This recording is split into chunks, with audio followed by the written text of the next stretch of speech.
RMC, Charles Matin. Le choix d'Anaïs. Et Anaïs, ce matin, Mais tu pour as... parler comme ça, t'es pas concerné par l'étude. Hein. Non, je suis vieux, j'assume, je suis ringard, tout ce que tu veux, parce que oui, Anaïs, ce matin, tu as choisi de nous parler de cette enquête sur la sexualité des jeunes. Oui, enquête américaine relayée par nos confrères de Slate qui montre que l'activité sexuelle des jeunes a considérablement diminué au cours des dernières années. En voyant ça, je me suis dit que c'était triste, mais assez logique compte tenu de la situation sanitaire, des confinements, de la fermeture des boîtes de nuit, parce qu'on sait comment ça se passe, Charles, il n'y a pas photo. C'est en sortant que les jeunes apprennent la vie. Et puis je danse,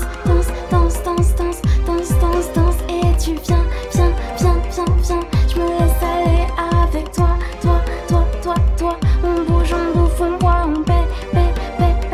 Vrai ou pas ? Ouais. C'est comme ça que ça se passe en général. Ouais. Seulement, voilà, la pandémie n'explique pas tout. La preuve, l'étude a été faite avant la crise sanitaire de 2009 à 2018. Et écoutez les chiffres, la part de jeunes hommes confiant n'avoir aucune activité sexuelle est passée de 29% à 44%, de 49 à 74% chez les jeunes femmes, plus 15 points à chaque fois. Et c'est pas fini, nous dit l'enquête, chez les jeunes couples, c'est pareil, beaucoup moins débats sexuels, même chose pour les plaisirs solitaires. Les jeunes y consacrent moins de temps qu'auparavant. Mais alors, comment ça se fait ? Qu'est-ce qu'ils ont de mieux à faire ? Et je sais pas s'ils ont mieux à faire, en tout cas, ils ont moins de temps pour le sexe. Aujourd'hui, ce qui les occupe, c'est plutôt ça. Allez-y, rassemblez ce qu'il reste de votre armée. Tu reconnais ? Les jeux vidéo, non ? Ouais, C'est ça Fortnite, Ah, Candy Crush, Fortnite. tout ça. Bon, les jeux vidéo, d'une manière générale. En 2020, les Français ont passé 9 heures par semaine à jouer aux jeux vidéo. Parmi eux, il y a beaucoup de jeunes, évidemment. Et puis, c'est pas tout. Il y a aussi les réseaux sociaux, Snapchat, Instagram ou encore TikTok. Les jeunes de 16 à 24 ans, ils sont totalement accros. Ils y passent près de 4 heures par jour. Près de 4 heures par jour, les yeux rivés sur le téléphone, à regarder les vidéos, liker, partager. Ça fait pas beaucoup de temps pour faire autre chose, en dehors des cours.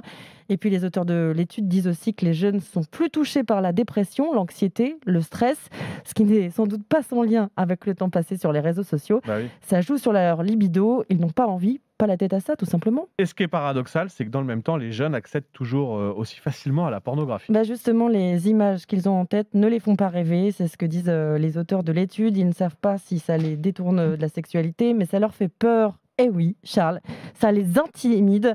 Et puis aujourd'hui, les jeunes accorderaient plus de place au consentement, ça les rendrait plus prudents. Et ça, si c'est le cas, je ne peux que m'en réjouir, évidemment. Tu veux pas. Tu veux, c'est bien. Si Oui, tu plus veux, prudent, tant mieux. Mais Trop, bon, trop timide, ce serait dommage. Voilà, osez quand même, les jeunes. osez. Vous, voilà. Le conseil de Charles Magnac. Mais oui, osez, dans le respect, dans le consentement, tout ça. Le vieux mais- tonton qui vous fait un conseil. Oh, Ah, mais non, 5h26 du mat. mais vous regretterez à 40 ans si vous n'avez pas eu de 20 ans. Ah. Voilà, c'est comme ça que je le dirais. Et je ne veux pas faire le vieux routier de l'amour. Tu vas suivre évidemment ce dossier, ces chiffres très précisément. évidemment. Je te fais confiance. Je Anaïs. mène l'enquête.